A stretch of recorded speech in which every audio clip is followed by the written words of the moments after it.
Hello everyone, आज हम देखने वाले हैं चार्टर्ड एक्ट ऑफ 1793। तो इस पर्टिकुलर एक्ट में क्या क्या चेंजेस हुई थी इंडिया में वो हम देखने वाले हैं। तो हम देखते हैं क्या क्या फीचर्स हैं ये एक्ट की। It extended the overriding power given to Lord Cornwallis over his council to all future governor general and governors of presidencies, यानी गवर्नर जो भी प्रेसिडेंसीज के रहेंगे या फ्यूचर जो गवर्नर जनरल रहेंगे उस पे over riding power Lord Cornwallis को मिल गई थी।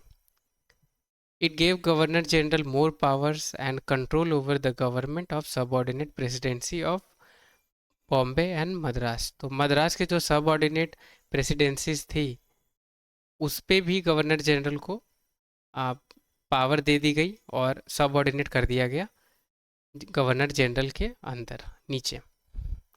It extended the trade monopoly of the country in India for another period of 20 years. तो आपको पता होगा कि ब्रिटेन के गवर्नर ने ट्रेडिंग राइट्स 20 ईयर्स के लिए ही दी थी, ट्रेड मोनोपोली के लिए, राइट। अब इसे 20 ईयर्स के लिए और बढ़ा दिया गया। It provided that commander in chief was not to be a member of governor general council unless he was so appointed, यानी कमांडर इन चीफ जो रहेंगे, कमांडर इन चीफ वो गवर्नर जनरल के काउंसिल में के मेंबर नहीं रहेंगे, अन्यथा अगर उन्हें अपॉइंट नहीं किया गया हो तो। The salary of staff and board of control were also not charge to the company, ठीक है। All expenses the company had to pay British government 5 lakh for the Indian revenue annually, यानी अब जो कंपनी है जो इंडिया में, ये 5 लाख हर साल ब्रिटिश गवर्नमेंट को पे करेगी। Senior company officials were barred for leaving India without permission. If they did so it will be considered as registration resignation. तो कहने का ये मतलब कि जो भी कंपनी के जो ऑफिशियल्स रहेंगे सीनियर, वो इंडिया को छोड़ नहीं सकते हैं बिना ब्रिटिश गवर्नमेंट के परमिशन के।